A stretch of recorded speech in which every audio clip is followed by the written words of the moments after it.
The episode begins with the gang having just left the mega world, and the ship seems to be working correctly thanks to Ponzi and Bulma's work. Ponzi radios her support officer, Peril, and lets him know that they are headed for the second demon realm.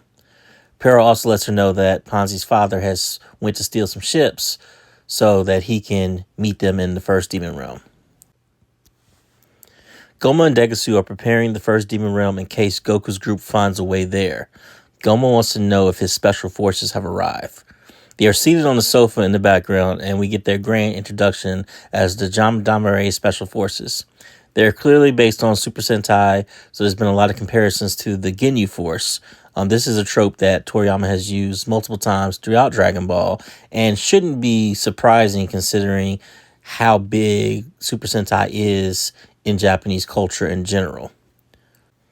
Goma and Degasu explain the problem with Goku's group to the Special Forces team. They have no doubt in their mind that they are more than enough to destroy these kids. And when they find out that Goku and the gang defeated Majin Buu and the Tamagamis, they believe that it's a joke or an exaggeration. Glorio arrives at the Wharf Sama and they realize something isn't right. Goku begins poking at the warp and they find out that it's been turned off. So at this point, the only way through to the first demon realm is going to be the tunnel that goes between all the worlds that is currently sealed off. Goku steps out of the ship and extends his power pole down to see if the barrier that blocks it is still there or how thick it is. After hitting the barrier with his power pole, energy shoots back through the pole, electrocuting Goku, and then it sends him falling from the ship. This part is really weird because outside of Pansy, no one seems to have any reaction to Goku falling.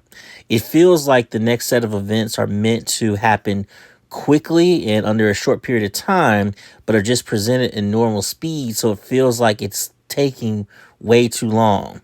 This reminds me of a similar situation in one of the earlier episodes where Goku was clearly powering up and clearly using Super Saiyan, but it was meant for more for the audience than the actual characters who actually hadn't picked up on what Goku was doing. So Goku's falling in what seems like forever, and that he should have hit the barrier by now.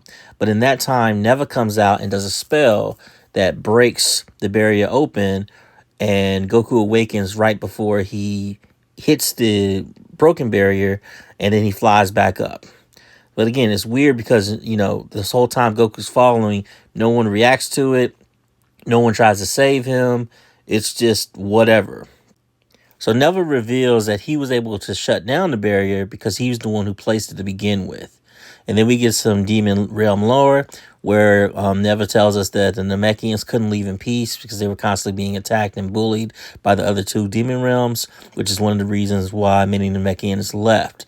So Neva created barriers to block the Demon Realms from travel, and then Warp Samas were placed in there by the Demon Kings, which helped decrease travel as well as more control it. So it's kind of like border control. So then the gang heads down the tunnel towards the first Demon Realm. Degasu senses something off, but really isn't sure what it is. Goma ignores him and tells him not to worry about things. We then head to the demon store that Majin Buu has gone to a few times, where the Special Forces team is buying snacks, and they actually run into Majin Buu and Majin Buu, who are trying to buy some chocolates. They think that Majin Buu and Majin Buu are kids who are impressed with them, so they offer to buy the snacks for them.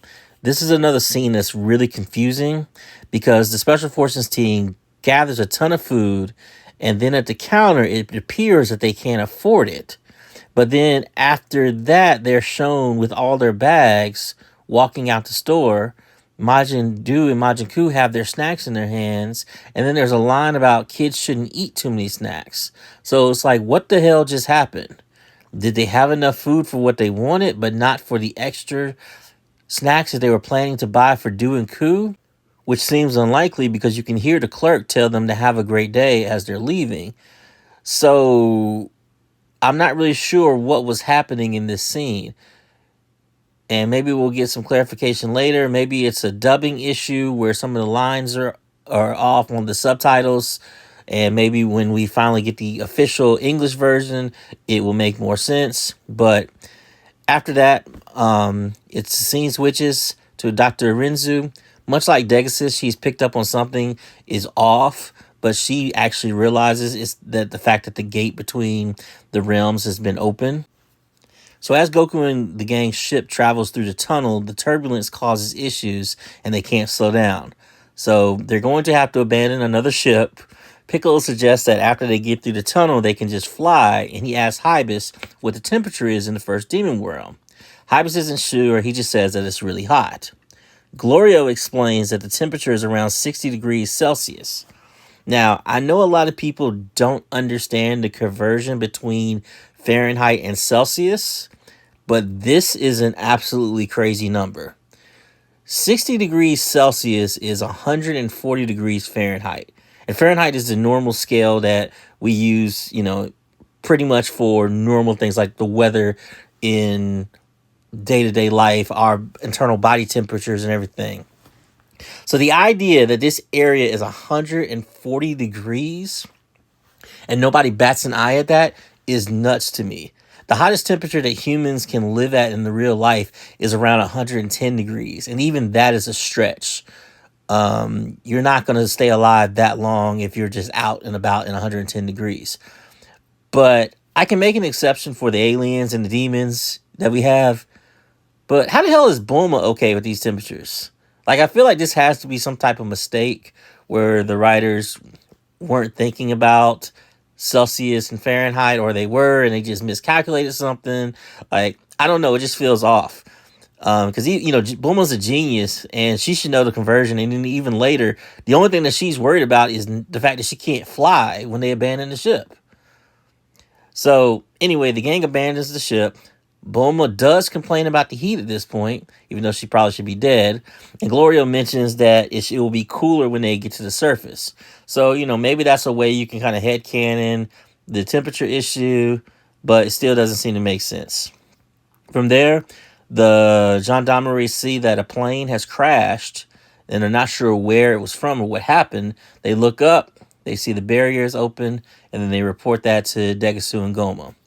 Goma uses his viewing system to see Goku and the gang, and then calls for an all-out assault on them. And the episode ends with the gang being attacked by Goma's full Demon Force army. So overall, this was probably my least favorite episode of the entire series. Again, it just had so many issues with weird pacing, weird scene structure. Like, this is the episode that truly feels like it has the issues that people have complained about Daima with. So this episode just was not very good overall. And I'm not really sure about, like I said, I'm not really sure about the whole Goku falling issue and nobody seeming to notice or care. The whole store part, the temperature, just a lot of little things that made this a poor episode overall. But what are your thoughts? Sound off in the comments below. And come back for the next one. Thanks for watching. And have a great day.